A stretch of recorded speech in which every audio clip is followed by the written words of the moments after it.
What's up, guys? Well, I made it to Cambodia in one piece.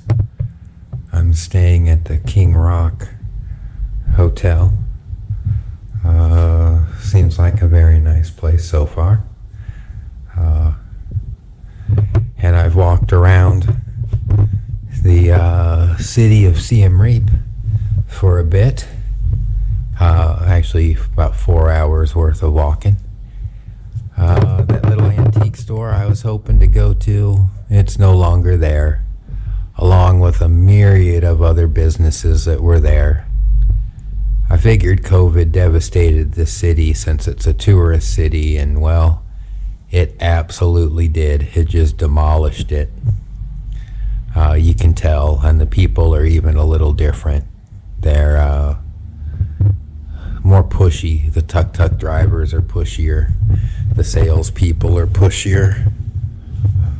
I even had to warn one tuk-tuk driver not to touch me because he kept trying to get my attention after I said no 3 times. And when he reached for me, I had to tell him not to touch me.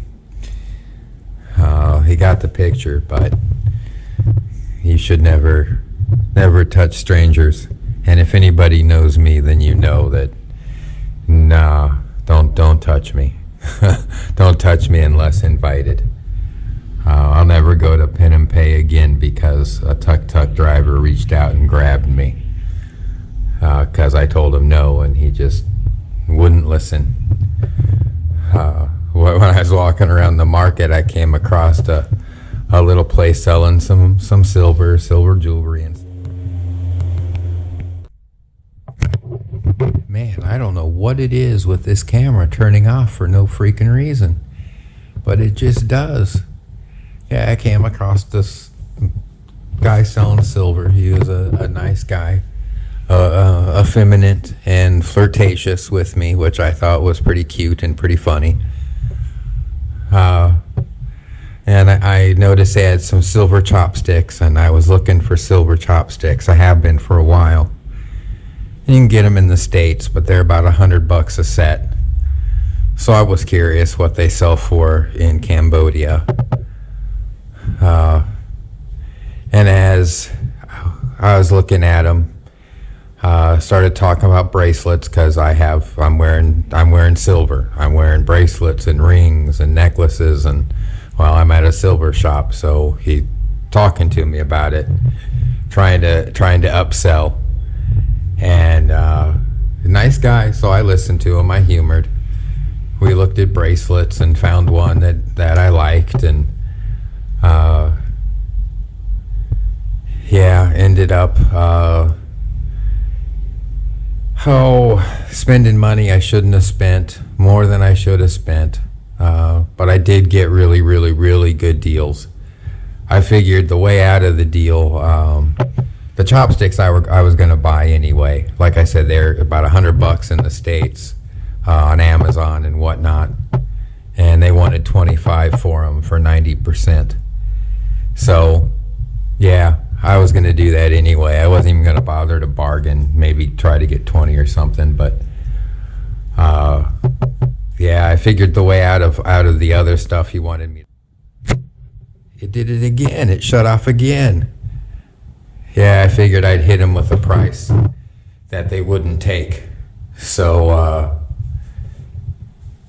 that's the way you get out of the sale. And he countered my price. I just looked at him, countered it again, just looked at him, countered it again. I looked away from him and started setting stuff down because he kept placing everything in my hand, a little sales tactic. And at that, he said, okay, I'll tell you what to do, because you're #1 customer today, very special number, cute guy, which I am not. He typed in my number that I had given him, the too low of a number, into the calculator for me. So I was kind of on the hook at that point. And while I was waiting for it to get sized, because it was too big, and you get to keep the silver anyway that they cut off of it, He ended up selling me on a necklace too. A necklace that was way too big, way too long, but ended up getting it sized so I either have a necklace and a double link bracelet, or I have a necklace and almost a choker. It's a little looser than a choker, which is just pretty fucking awesome. So I'm pleased. I shouldn't have spent the money, but hey, it's silver. I have a weakness. Yeah, I'm gonna hang out for a bit. I'll check in later. A real quick note on Cambodia is they take American dollars. They prefer American dollars. But if it's not like brand spanking new dollars, they won't take it. They'll have an issue with it, and they'll ask you for more for a different one. Went to Burger King, and they didn't want my $10 bill because, you know, it had more than one crease in it. And they kept trying to get a 20, and I was not going to do that because they give change in Cambodian money, and nobody wants Cambodian money, and it's pretty much worthless. And the same thing happened at the silver place.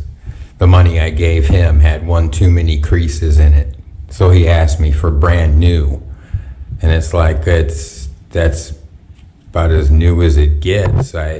You know, it was folded twice. What can you do? I had to trade it out for him, but yeah, be aware. If it's not new crisp bills, they will not take it. They will not.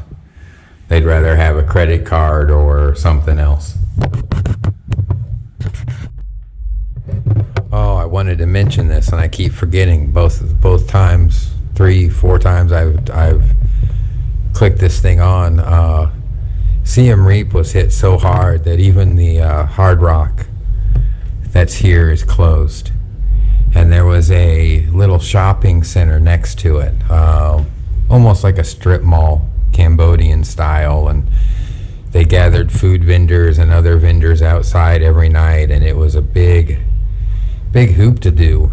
Lots of handmade crafts and artisans and things, and that entire shopping center is empty, just empty.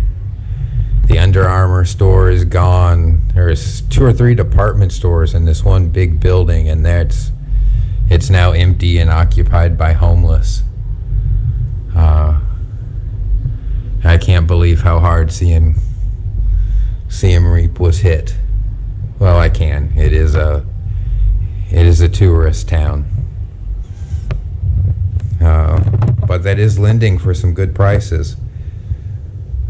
It's also lending to some very, very, very aggressive salespeople, which, if they're aggressive, I just keep walking. I don't even bother, no matter what they're selling. I think everybody should follow that, and maybe salesmen will stop being so hard-lined and aggressive. That's it, man. Game over, man. It's game over.